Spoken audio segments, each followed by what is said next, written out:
All right, let's just dive right in. The one question that seems to be on everyone's mind is AI going to take my job? You feel that anxiety, right? It's everywhere. But what if we're all asking the wrong question? Today, we're going to unpack a totally new way to look at the future of work. And I promise, it's not the doom and gloom story you've probably been hearing. Get this. This headline, predicting a factory with zero humans, ran in the New York Times all the way back in 1983. Yeah, that's over 40 years ago. So this fear we're all feeling right now about being replaced by robots or software, it's not new. We've literally been having this exact same conversation for decades. And this is where it gets so interesting because it highlights this massive paradox. Back in 83, the prediction was right about one thing.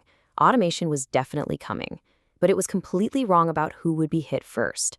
Everyone thought it was the factory workers, the welders, the carpenters, but today, they're still in high demand. Meanwhile, it's the highly educated financial analysts, legal researchers, and yep, even content creators who are feeling the AI heat. So, what gives? What gives is that the old rules just don't apply anymore. That whole model of thinking about jobs as either white collar or blue collar, it's completely obsolete. To really understand your risk and your opportunity in this new world, you need a new map, a whole new framework. Okay, so the first axis on our new map is skill level. And let's be super clear about this. We're not just talking about degrees you hang on a wall or certifications. We're talking about deep, practical, real-world expertise, the kind you need to actually be great at what you do. The more skilled you are, the further you move along this line. And the second axis is replaceability.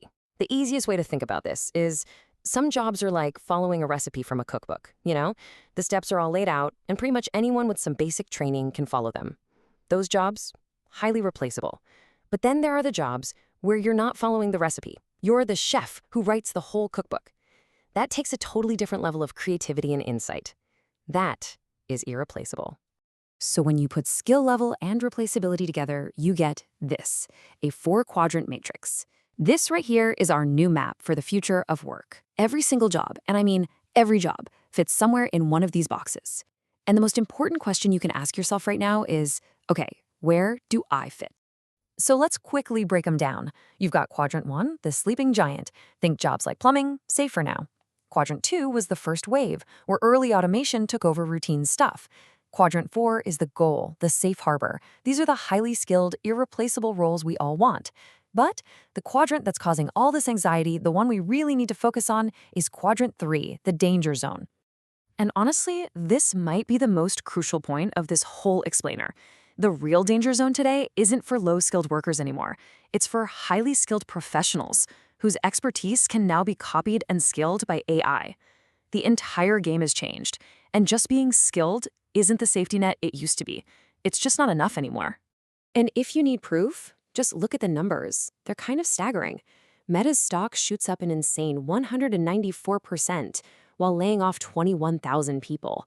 Google hits record profits after cutting 12,000 jobs. Microsoft blows past a $3 trillion valuation. This all points to a startling new reality. Corporate success is actually decoupling from job creation. Companies are doing more with fewer people, all thanks to AI. Which brings us to a huge question I bet a lot of you are thinking. With all these AI tools that can literally write code for you, are software engineering jobs even safe anymore? And the answer is, well, it depends. It's not a simple yes or no. Look at this breakdown. The average coder who just follows the recipe, who just executes commands using tools like Copilot, is sitting squarely in the Q3 danger zone. They're highly replaceable. But the system architect, the person who designs the entire recipe book to solve a huge business problem, they are way over in Q4. They're in demand and they are irreplaceable. You see, it's not about the job title anymore. It's about the role you actually play. This analogy just nails it. Saying AI will replace engineers is like saying calculators replaced mathematicians. It's just wrong. A true mathematician doesn't just punch numbers into a calculator. They solve complex, abstract problems. In the exact same way, a great engineer doesn't just write lines of code. They architect solutions. The code is just the tool, like the calculator. Okay, so if you're looking at this map and having a bit of an uh-oh moment, thinking you might be in that danger zone, how do you get out? How do you make that move from being replaceable to being irreplaceable? It's time to escape the matrix. The key is to lean into the things that make us human, the things AI really struggles with. Think of them as your superpowers. First, physical intelligence. The ability to deal with the messy, unpredictable real world. Second, emotional intelligence. That nuance of building real trust and connection with other people. And third, true problem-solving intelligence, using your expertise on totally new problems that don't have a guidebook. This really requires a huge mental shift. The goal is not to compete with the machine. You're not going to win that race, I promise. The goal is to use the machine to become better at what you do, to enhance your own work with AI as your partner, your co-pilot. Here's a fantastic practical example of what I mean. Let's say you're in HR. Instead of asking AI to just write a generic rejection email, you write a thoughtful, empathetic one yourself. Then you ask the AI, analyze this draft. What are the top 3 emotions a person would feel reading this? See what you did there? You're using AI not to replace your empathy, but to amplify it. That's a quadrant 4 move. So here we are. It's the classic choice, straight out of the Matrix. You've seen the new map of the world. You know how it works now. The question is, what's your next move? You can take the blue pill, stay comfortable, keep doing things the way you've always done them, and just cross your fingers and hope for the best. Or you can take the red pill. You can see the world for what it's becoming and start learning how to use these new tools to not just survive, but to actually get ahead. The choice is completely yours. And look, that choice is urgent.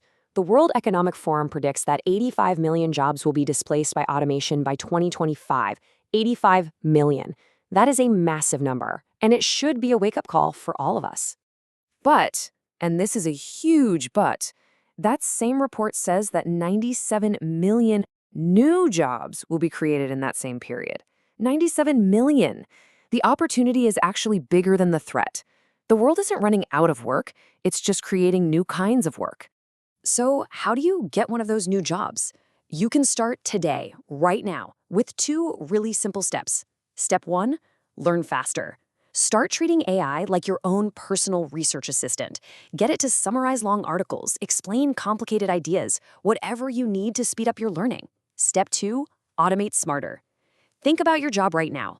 I guarantee there's at least one boring, repetitive task you hate doing. This week, make it your mission to figure out how to automate it.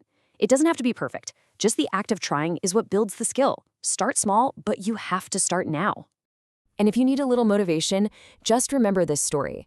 A marketing agency didn't replace its team with AI. It replaced 60% of its team with a much smaller group of people who knew how to use AI. That right there is the new job market in a nutshell.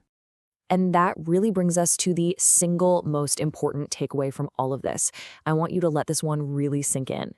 You're not going to lose your job to AI. You're going to lose your job to somebody who uses AI. So let's just all agree to stop asking the wrong question. It's not a matter of if AI will change things. It's already happening. The only real question left is how. How are you going to use it?